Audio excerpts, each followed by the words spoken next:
Good afternoon, and thank you, and wow, I am so privileged and so honored to be sharing this afternoon with all of you and these incredibly amazing women that are being honored today. I'd like to extend my congratulations to each one of you, Octavia, Michelle, Kelly, Patty, and all 50 women that have been included in the Impact Report. Your achievements not just inspire me, but also so many others to work harder, to be better, and to make a dent wherever we can. So I'm very, very proud to be standing alongside of you. So in life, there are moments when you stop and ask yourself, how did I get here? Like, why am I standing here? Well, this is definitely one of those moments for me. And I find myself going back to the beginning, back to my roots. I was born to incredible parents. Amazing parents who served as doctors in the Indian Army.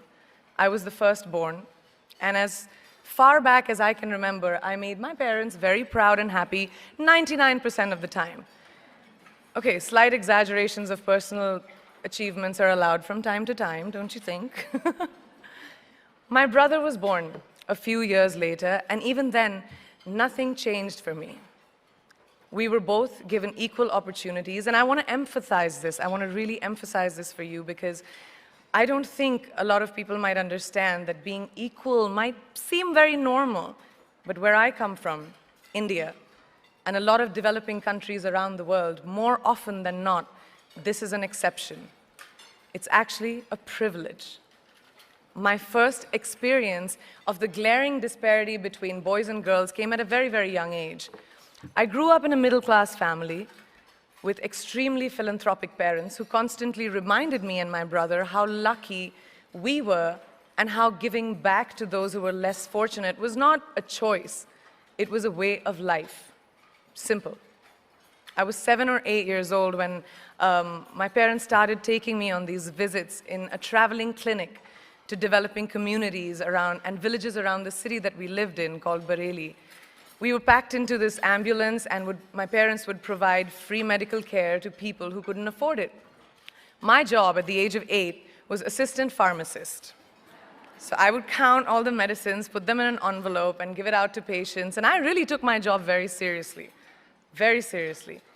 But the more I went on these expeditions, the more I began to notice the simplest things that distinguished a boy from a girl, or a man from a woman.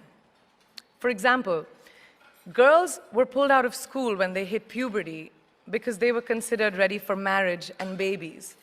That's 12 and 13, while boys still enjoyed their childhood.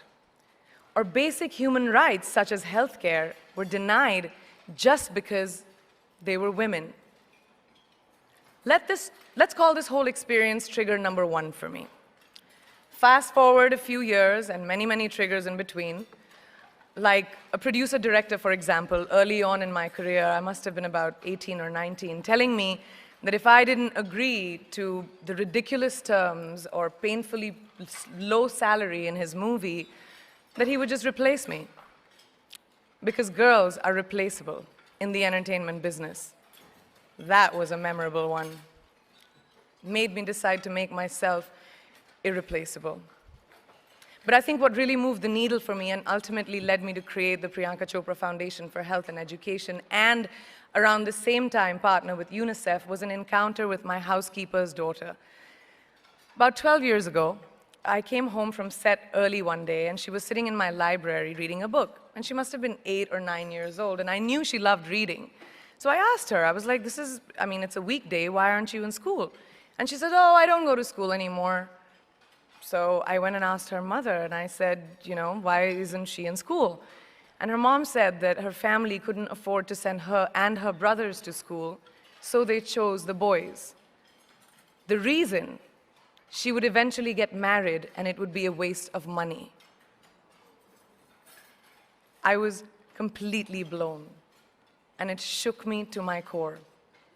Eventually, I decided to cover the cost of her education so that she could continue to learn, because education is a basic human right.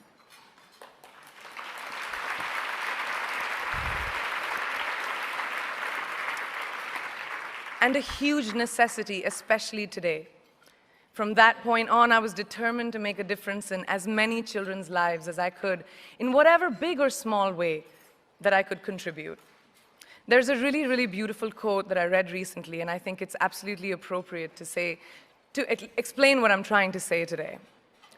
The hand that rocks the cradle, the procreator, the mother of tomorrow, a woman shapes the destiny of civilization. Such is the tragic irony of fate that a beautiful creation such as a girl child is today one of the gravest concerns facing humanity. Girls have the power to change the world. It is a fact, and yet today, girls are more likely than boys never to set foot in a classroom, despite of all the efforts and progress made over the last 2 decades. I'm just going to give you a stat, more than 15 million girls of primary school age will never learn how to read or write, compared to 10 million boys. Primary school, it's the beginning of our future.